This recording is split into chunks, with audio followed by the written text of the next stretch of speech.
เฮ็ดจนเบิดฝีมือหากบ่ดีอภัยบางละบังที่ก่อนมันพังเสียงลำบ่ถึงซองขออภัยพี่น้องดอกลูกป่าผู้สุคนฟังสิบอกก่อนเข้าบ่เนาอยู่ปัจจุบัน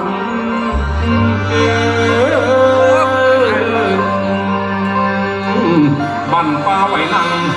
ขอนแก่นคำเลือครับให้จือจำเลือเอาไว้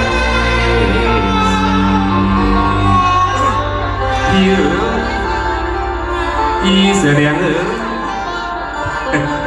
ท่านจะไปทั้งคุณเส้นไปยามถามข่าวท่านว่ารังเกียจอายให้ไปเยี่ยมดอกเวยา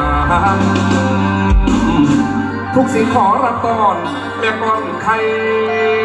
ใบเขาอิน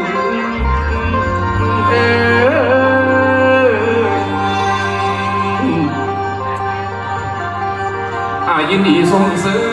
มหากเป็นน้าน้องไป